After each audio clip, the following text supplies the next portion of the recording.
नमस्कार, मैं हूं आपके साथ मयंक। आज 21 तारीख है और पिछले 12 घंटे के अंदर जो खबरें आई हैं वो इस ओर इशारा कर रही हैं कि अब ईरान पर हमला होना तय है। और जो मेरे पास खबरें हैं उसके मुताबिक टारगेट पर इस बार है इस्फहान और हमले की बड़ी शुरुआत इस्फहान से हो सकती है। ईरान का वो न्यूक्लियर सेंटर जिसके अंदर एनरिच्ड यूरेनियम होने की आशंकाएं जताई जा रही है, संभावनाएं जताई जा रही हैं। देखिए, 3 बैठक हुई।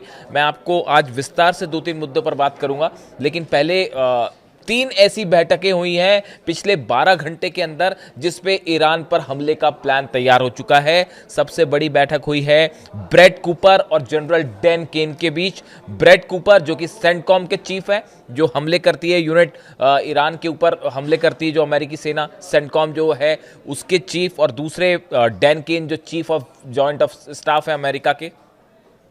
इन दोनों के बीच बैठक हुई है और हमले का प्लान लॉक कर दिया गया है कि कहां कहां हमले होने हैं। खार्ग आइलैंड पर, केशम आइलैंड पर कैसे हमले होंगे, इस्फहान पर कैसे हमले होंगे, क्या ग्राउंड ऑपरेशन होगा नहीं होगा, यह प्लान तैयार है। इसके अलावा दूसरी बड़ी बैठक होती है अमेरिका और इजराइल के अधिकारियों के बीच।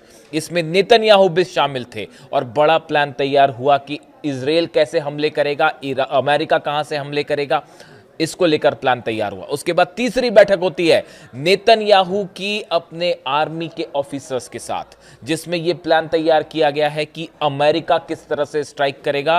और अब यह तय है, जो खुफिया एजेंसी जिस ओर इशारा कर रही है कि ईरान पर हमला अब तय हो चुका है। लेकिन इस बीच 2 बड़ी खबरें।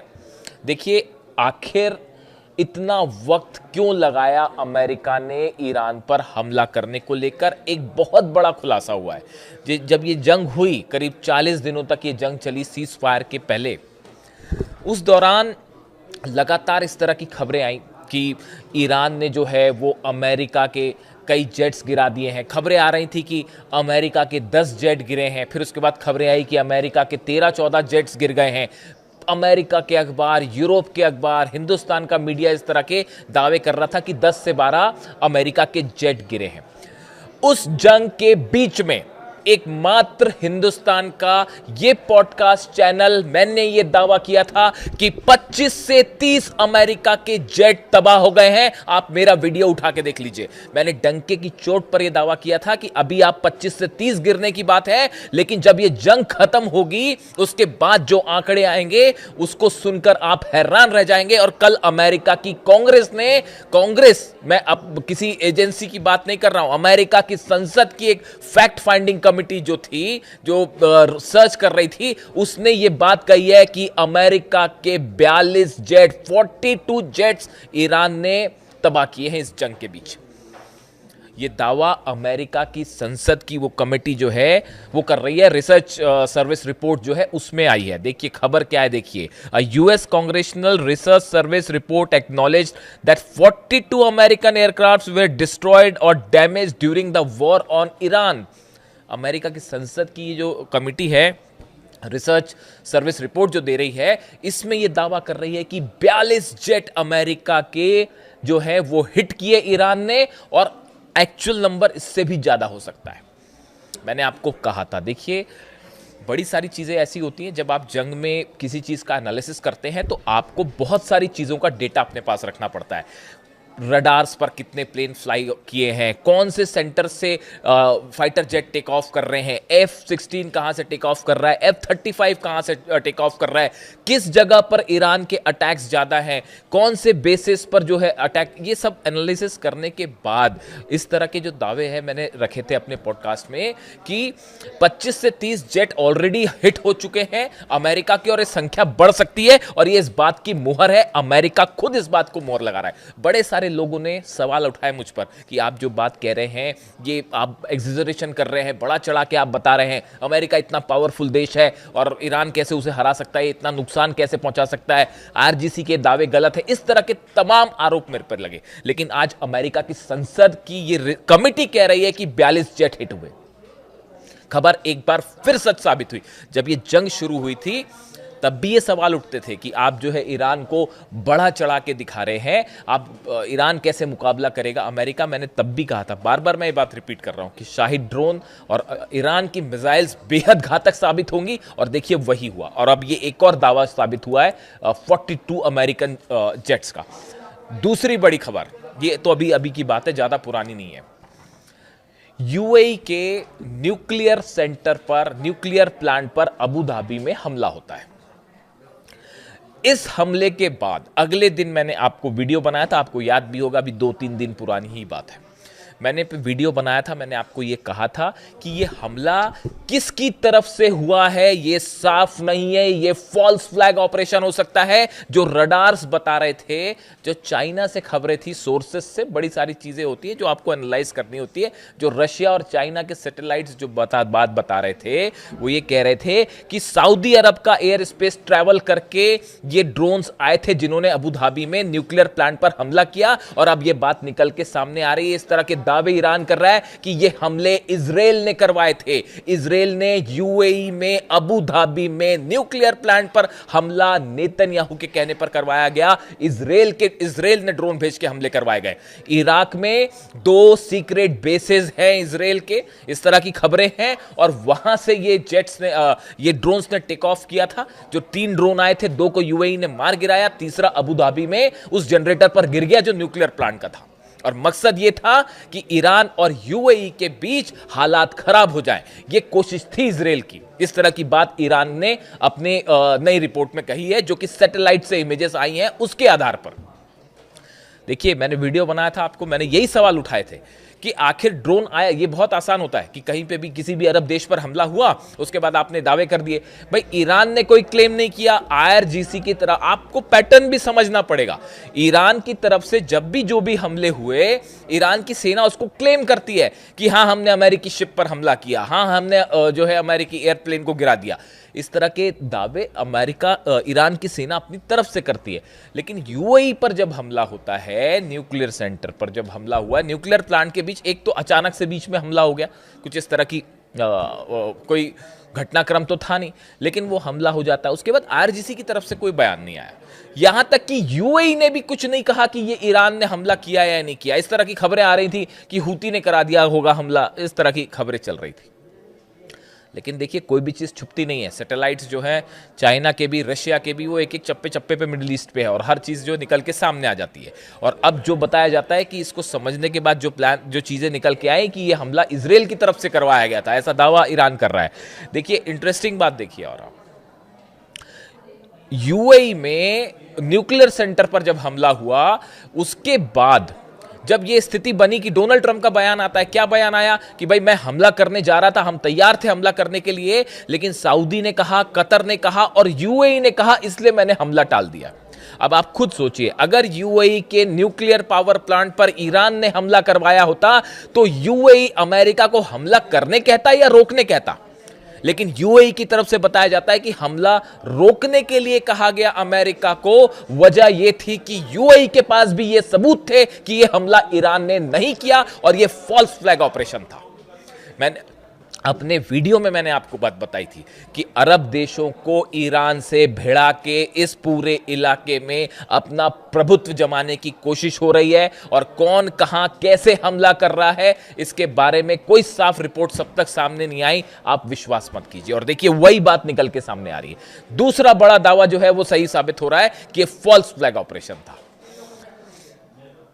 अब देखिए, तीसरी बड़ी बात, ये जो हमले बार बार जो खबर आ रही है कि हमले जो हैं होने जा रहे थे, लेकिन इतना टाइम डोनाल्ड ट्रंप ने क्यों लिया? इसकी बहुत बड़ी वजह है, ये जो 42 एयरक्राफ्ट गिरे हैं अमेरिका के या हिट किए ईरान ने, इसके बाद अब रिपोर्ट ये है पेंटागन की कि अगर अमेरिका के जेट्स हमला करते हैं तो बड़ी संख्या में रशिया ने और चीन ने अपना defence system, defence missiles provide कर दी हैं ईरान को इस सीज फायर के दौरान। ऐसी खबरें हैं। और ईरान ने अमेरिकन जेट्स का एक एक मूवमेंट जो है वो समझने की कोशिश की कि अमेरिकी जेट जब हमला करते हैं तो वो कहां से टेक ऑफ करते हैं, कितना मिनट लेते हैं हमला करने में, उनमें हवा में रिफ्यूलिंग कब की जाती है, कितने समय तक फ्यूल अवेलेबल होता है, रिफ्यूलिंग कैसे होती है, कौन से जेट रिफ्यूलिंग करते हैं, जो जेट रिफ्यूलिंग करते हैं KC-135 वो कहां से उड़ते हैं, इन्हें राउंड अबाउट लेने में कितना टाइम लगता है, एक एक चीज की जानकारी ईरान के पास है। और पेंटागन को यह पता है कि अगर अब की बार हमला होता है तो हो सकता है ये 42 इस बार गिरे, अगली बार 100 से ज्यादा अमेरिकन प्लेन्स गिर जाएं। बिल्कुल आश्चर्य की बात नहीं होगी ये। एक एक चीज की ईरान ने एनालिसिस करके बैठा है। ईरान की अगर हमला होता है तो कैसे अमेरिकन जेट्स गिराए जाएं, और इसकी हरी झंडी जानते हैं आप कहां से आई है? बीजिंग से आई है। देश के दो शक्तिशाली नेताओं की बैठक होती है, पुतिन और जिनपिंग की। उसमें विस्तार से बात हुई है कि कैसे अगर अमेरिका ने हमले किया है तो अगर हमला करता है अमेरिका तो कैसे इस बार डोनाल्ड ट्रंप की एयरफोर्स को तबाह करना है। इसका प्लान बीजिंग में तैयार हो चुका है। देखिए, मेरे पास कोई सोर्स नहीं है इस बात को प्रूफ करने का। मुस्तफा खामेनी की बताया यह जाता है कि पुतिन और जिनपिंग ने इस मीटिंग के बीच में मुस्तफा खामेनी को फोन लगाया गया और यह तय किया गया है कि आगे क्या करना है। संभवतः एक खबर बाहर आएगी तो उसके बारे में हम डिटेल में ऑथेंटिक जैसी खबर सामने आ जाएगी तो बात करेंगे। मैं रिपीट करता हूं आपको, पुतिन और जिनपिंग की मुलाकात के बीच ऐसी खबरें हैं कुछ खुफिया सोर्सेस से, मुस्तफा खामेनी को ईरान फोन लगाया गया, सुप्रीम लीडर को, और उनको बताया गया कि अगर हमला होता है तो क्या किया जा सकता है।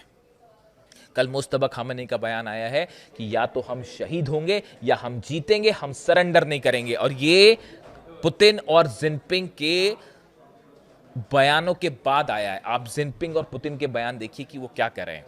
पुतिन का बयान ये आ रहा है, उन्होंने इस बात को साफ कर दिया है। देखिए, यूरेनियम को लेकर बातचीत कर दी गई है, जो ऑप्शन है वो सामने रख दिया गया है और ये डेड एंड है, आखिरी ऑप्शन है बस, कि अगर यूरेनियम रूस को दे दिया जाए, शायद हो सकता है ईरान इसके लिए तैयार हो जाए। लेकिन सवाल यह है कि क्या ट्रंप तैयार होंगे? न्यूक्लियर मुद्दे को लेकर ईरान और अमेरिका के बीच किसी तरह की कोई बातचीत अभी आगे बढ़ती नहीं दिख रही। इसलिए अगर आपको इस तरह की खबरें मिल रही हैं कि कहीं कोई डील की संभावना है, कोई डील हो जाएगी, वो डील नहीं होने वाली। ये जो तीन देश कोशिश कर रहे हैं, पूरा अरब कोशिश कर रहा है, क्योंकि ये बात अब सबको समझ आ चुकी है, खास तौर पर सऊदी अरब को मोहम्मद बिन सलमान जो है क्राउन प्रिंस, उनको ये बात समझ आ चुकी है कि अगर ईरान पर हमला होता है उसका नतीजा होगा कि वो जो एक 2030 का अपना एक पावरफुल इकोनॉमिक प्लान लेके चल रहे हैं वो पूरी तरह से जलकर खाक हो जाएगा। और इस बार जंग बेहद भयानक होने वाली है। अब्बास अराक्ची साहब का बयान देखिए, उन्होंने ये क्या कहा। Months after initiation of war on Iran, US Congress acknowledges loss of dozens of aircraft worth billions. Our powerful armed forces are confirmed as first to strike down a touted F-35. Abbas Araghchi साहब ने कहा कि भैया हमारी जो सेना है उसने पहली बार जो F-35 जिसके बड़े गुणगान गाए जाते थे, हमने पहला F-35 डाउन किया है और ये ईरान की सेना ने कर दिखाया। इसके साथ ही उन्होंने कहा, with lessons learned and acknowledge we gained return to war with features में मोर सरप्राइजेस। उन्होंने कहा कि आने वाले समय में हम और बड़े सरप्राइजेस दे सकते हैं। ये इशारा है एक बार अब्बास अराक्ची साहब विदेश मंत्री का ये कहना। बार बार देखिए ईरान की तरफ से बात कही जा रही है कि अगर अमेरिका ने हमला किया तो बड़ा सरप्राइज दिया जाएगा। ये बड़ा सरप्राइज क्या हो सकता है? क्या ये बड़ा सरप्राइज, ये जो 42 जेट गिरे, क्या इसी अंदाज में डिफेंस सिस्टम के जरिए जवाब दिया जाएगा? क्या बाबल मंदेब बंद कर दिया जाएगा, या फिर उस मिसाइल्स का इस्तेमाल किया जाएगा जिनकी रेंज पिछली मार के मुताबिक और ज्यादा है? और क्या नए ठिकाने निशाने पर होंगे? अरब तो पूरा जलेगा ही जलेगा, इसमें तो कोई शक ही नहीं है। तो ये इस ओर इशारा कर रहा है कि अगर जंग है, तो अगर जंग होती है, अमेरिका हमला करता है, तो इस बार शायद पिछली बार के मुकाबले और घातक जंग देखने को मिले। इसमें कोई शक नहीं है कि कम से कम मिडिल ईस्ट में वर्ल्ड ऑर्डर बदल चुका है। यहां पे पुतिन, जिनपिंग और ईरान की परमिशन के बिना अब किसी तरह का कोई फैसला नहीं दिया जा सकता। हॉर्मुज में दोनों के जहाज आमने सामने खड़े हुए हैं। ईरान ने ऐलान कर दिया है कि पूरे हॉर्मूज पर अब हमारा अधिकार होगा। पहले तो हमने छोड़ रखा था, यहाँ से इंटरनेशनल एरिया छोड़ रखा था जहाँ से जहाज निकल रहे थे, लेकिन अब यहाँ से कोई भी जहाज हमारे नियमों के मुताबिक ही क्रॉस होगा और जैसा ईरान की सेना चाह रही है उसके मुताबिक ही क्रॉस होगा। बात नंबर 1। बात नंबर 2, जेडी वेंस का एक बयान आया है। जेडी वेंस ये कह रहे हैं कि अगर ईरान के पास परमाणु बम आ गया तो और देश भी परमाणु बम बना लेंगे। जैसे सऊदी अरब कहता है कि अगर ईरान ने किसी तरह का कोई एक्सप्लोजन किया तो हम भी फौरन करेंगे। यानी हकीकत यह है कि पूरे मिडिल ईस्ट में इस समय एक तरफ डोनाल्ड ट्रंप है और इजराइल है और दूसरी तरफ अरब देश हैं जो कि हमला करने के पक्ष में नहीं है, और तीसरी तरफ जो है ईरान है, रूस है और जिनपिंग है। और इन तीनों का पलड़ा बहुत भारी है इस समय, और किसी भी तरह का हमला डोनाल्ड ट्रंप के लिए बड़ा नुकसानदेह साबित हो सकता है, खासकर उनके मिड टर्म पोल्स के लिए जिसमें उनकी हार तय मानी जा रही है। कल तो ये प्रस्ताव भी उनके खिलाफ जो है पास हो गया सीनेट में, और कई रिपब्लिकन सांसद जो है उन्होंने अगेंस्ट जाके वोटिंग दे दी, जो कि लिमिट करते हैं अमेरिका के राष्ट्रपति के अधिकारों को। यानी कुल मिला के हालात ये हैं कि एक तरफ जंग की बड़ी तैयारी पूरी हो चुकी है और इंतजार सिर्फ इस बात का है कि क्या आखिरी वक्त में किसी तरह का जो अरब देशों की तरफ से कोशिश हो रही है कि कुछ बातचीत शुरू की जाए या किसी डील तक पहुंचा जाए, क्या मामला उस दिशा में जाएगा, या जैसा ईरान कह रहा है कि या तो शहीद होंगे या जीतेंगे। जो अपडेट होगा आप तक पहुंचाऊंगा। Thank you so much.